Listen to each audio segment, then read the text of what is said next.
Everybody, welcome to another exciting episode of Javier in the Air. So this is season 6, episode 24. That's right, we're coming up on the end of the year, so you know that means special episodes. Not today, but coming up. So today's just a regular old episode. In fact, it's a very shortened one. I was not able to get to do a lot this time because I had some other things I had to deal with. So I have 1 week of Trash in the Hood. And I do have our Zen Moment because that I can build right here. And then I do not have a Hav Beans. I know I didn't have one last episode, and I won't have one this episode either. I need to start hitting some more places again, and that will go up starting this coming week.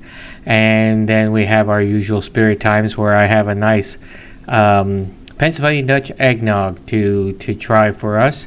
I've had it before, but never on the show, or at least not part of the actual show where it was its own episode.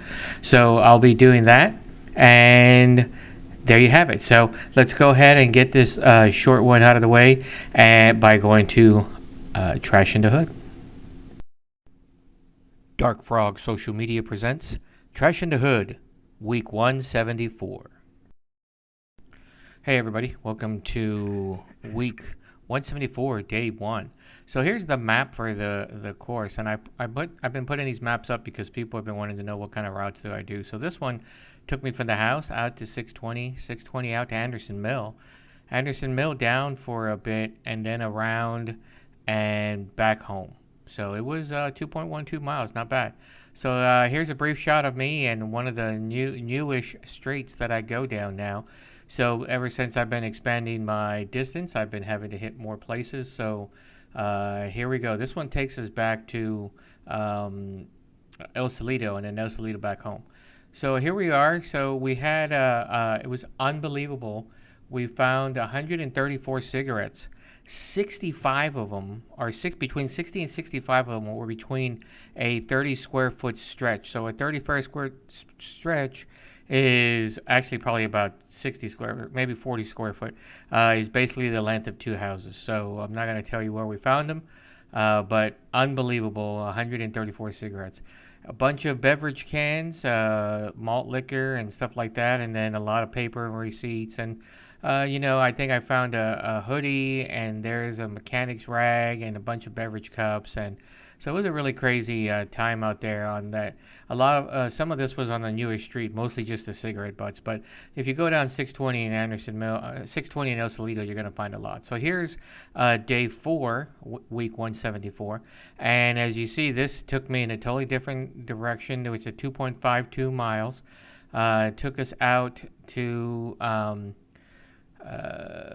believe that's Spider Lily, and then all the way back up. And then we hit some different houses and that sort of thing, different side streets and cul-de-sacs. So we went out kind of late, so this is why it looks like it's at night, because it is. It's like 5:40 in the afternoon, but it's already sundown. So you see here only about 31 cigarettes, so this tells you the vast difference of what I find. Top right is a cigarette box I forgot to tuck down. And then I found a hoodie. 2.5 pairs of gloves, because we were by the elementary school that were just tossed haphazardly and covered in schmutz, and so we had to dust them off to get them in there, because I don't take the leaves and materials like that. Drive-through food bags, and again, water bottles and beer and all sorts of whatnot. It was a very interesting pickup that day. Made the bag really, really heavy. Okay, so there you have it. Week 174.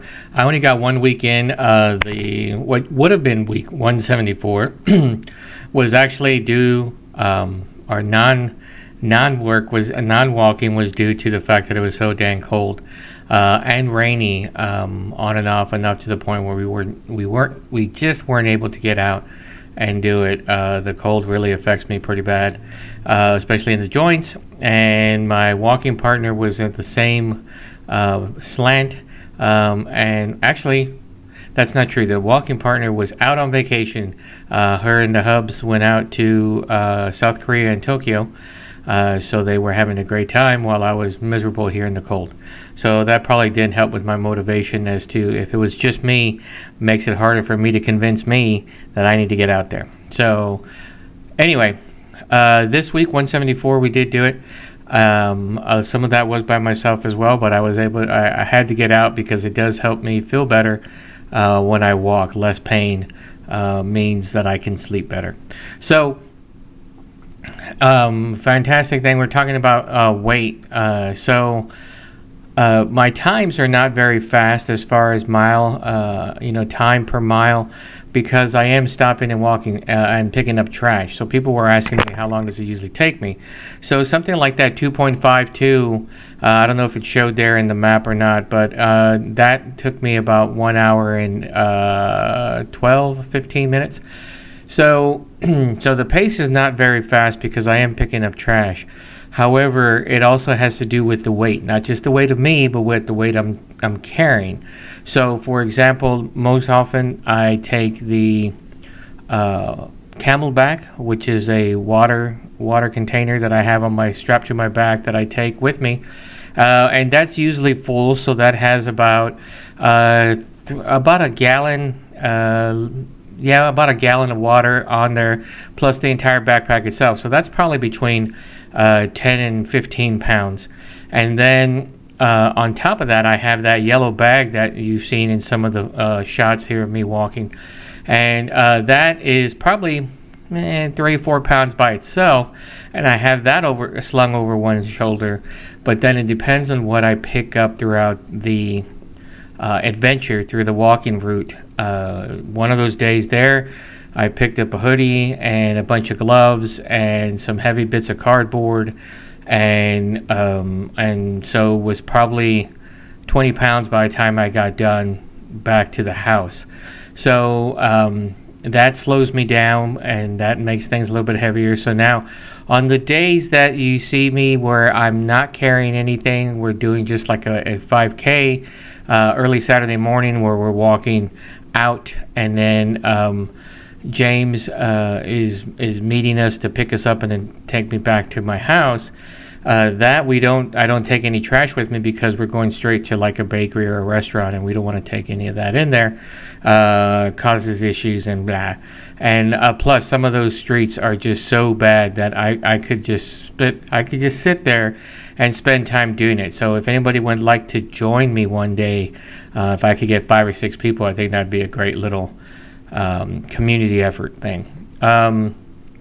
Anyway, so when we do the walking without picking up any trash, we do move quite a bit faster because we're just simply walking, trying to get to our destination. So it does cut minutes off per mile, and which is good. And it's good to do that every now and then. I'm not a big fan of it, but I have been told that we need to do it just to do it. So I have been doing that, and so it works out really good.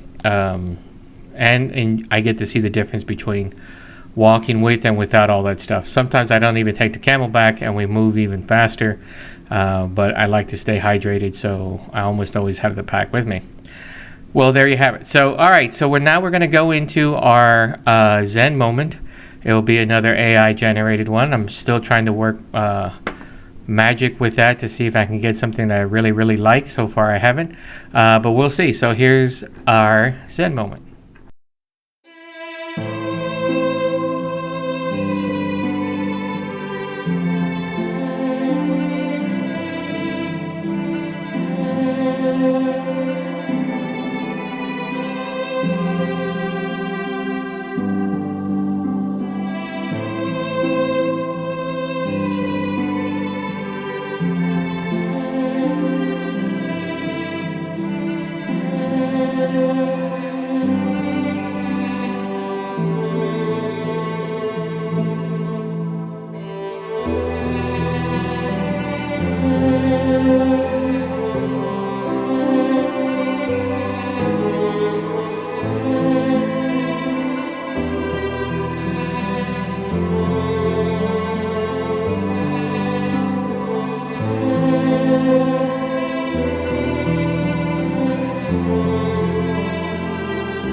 All right, so that was a mishmash of my previous attempts, which is now they no longer do the images like that, and in fact, they charge an arm and a leg for it. So I have limited choices right now for the AI text to image, really, because I describe what I want to see and then it creates it. So they change the formatting of how it works. They change the amount that they charge you. So I've got together some of the stuff I've done in the past. I still have that in archive, and so I was able to bring that up and show you the differences. And then a little bit of music behind there. So Jay Anderson hasn't really written much lately, and I feel it's going to be a good one for 2026. So speaking of 2026, we have one more show to do before the end of the year. It will be in 2 weeks, and it will have our Christmas sign off. It will have some more beans. It's going to have our last tasting, of the year. I've had some of that eggnog already, so last tasting of the year, and it will be really good. So the last tasting of the year is our Christmas cocktails, or our Xmas cocktails, as I like to put it. And the sub theme of that is let's empty out Javier's liquor cabinet. So over the past 2 years, I've gained a lot of alcohol for my liquor cabinet. A lot of it has to do with tastings that we've had, and people have brought over bottles of alcohol. And then they're like, I don't want to take the alcohol home. It was just for this one tasting. I'm not a big fan of it anyway. So here, let's leave it with you. So it's been left with me. And now I have a lot of it. So I will be having it for the sub theme of Xmas cocktail. So you bring the mixers, I have the alcohol, and I sent everybody a list that's as far as I know is going to make it to the event, a list of the alcohol. And then included with that this year is the first time I'm bringing it back in a couple years. It will be Christmas trivia. So I have to scour the planet for obscure Xmas trivia, which of course will have some Krampus in it, which, by the way, happy Krampusnacht for those who celebrated that a couple of days ago. So I will be doing that, and it will be great fun, will be had by all. And so that's going to be part of the show, so that's going to be a really great end to the year. Maybe I'll get some Christmas Xmas coffee for the beans, and so everything's going to be really good with that. I'm also going to be make I found with this group, which I'll talk about in a second, that they are not big eaters, and so I have been making quite a bit of things that I have for leftovers afterwards, which is fine by me because I like to bake or cook what I like, but it does mean that that maybe I can find something that they can nosh on more than something that I think they will nosh on. So I think I'm going to make an expanded charcuterie, which will mean a standard charcuterie, and then I will add things to it that it may not normally have, and see where that goes. Because again, if that doesn't get eaten up, everything on the charcuterie, for the most part, I like to eat, so I can have that for leftovers for the rest of, or for the start of 2026.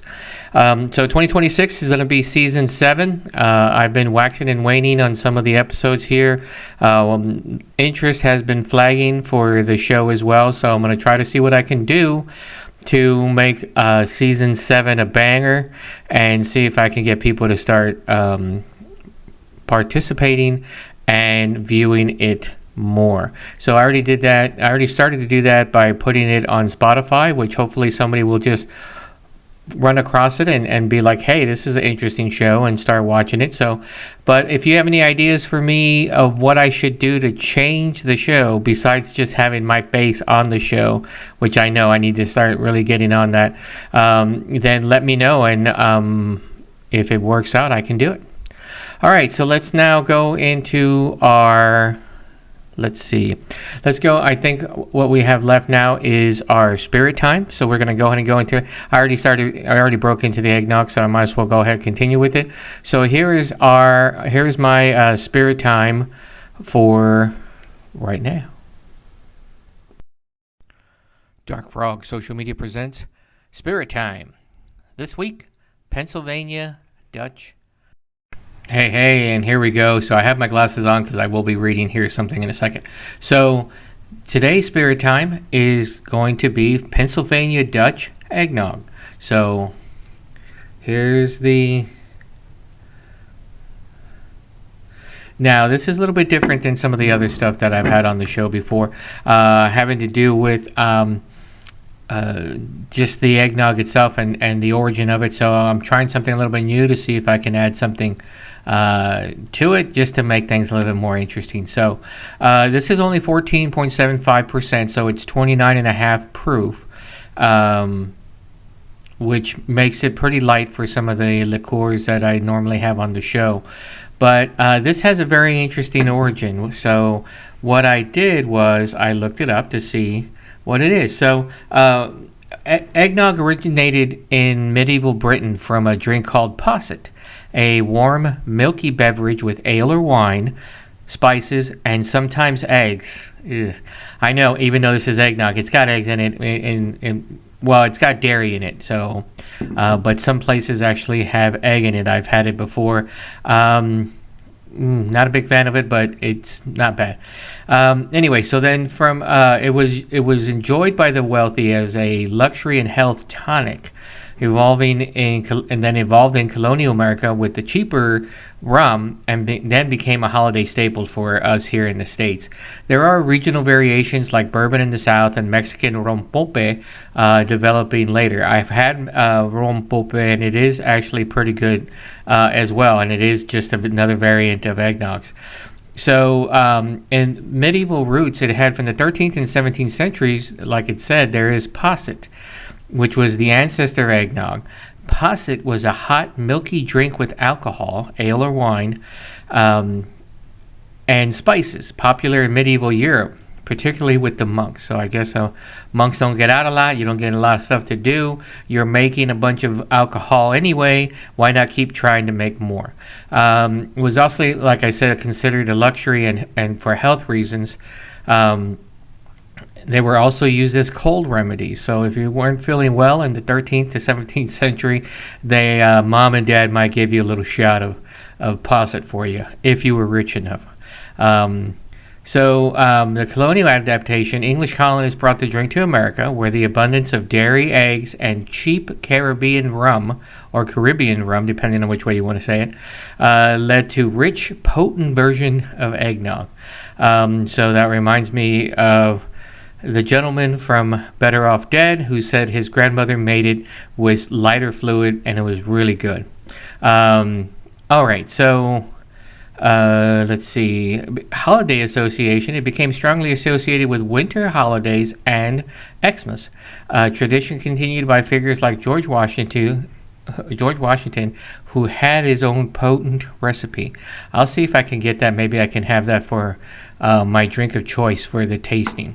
So anyway, so there's the background on it. I hope you enjoyed it, and if you do like hearing a little bit about the origin of the drinks that I make here on the show, please let me know so I can continue it.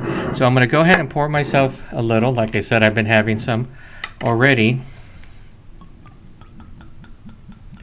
Not going to pour too much because this is thick. It's not cloying, but it is thick, and so it can fill you up very quickly, which is, again, a reminder of how that makes sense. I wonder if this is...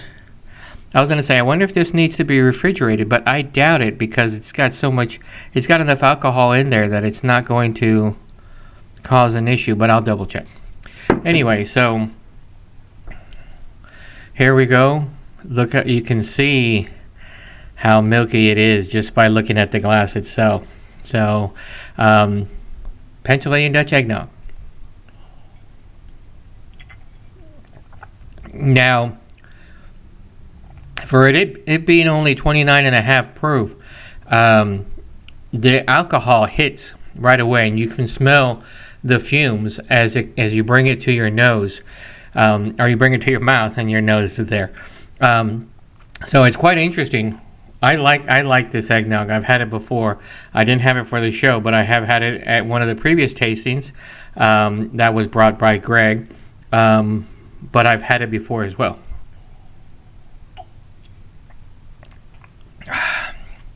You can really taste the rum and whiskey in here. In fact, let me read what this particular one has all together. It says made with real dairy cream, rum, brandy, and blended whiskey. So it's already got 3 alcohols in there, which makes it quite good. So let me finish this off.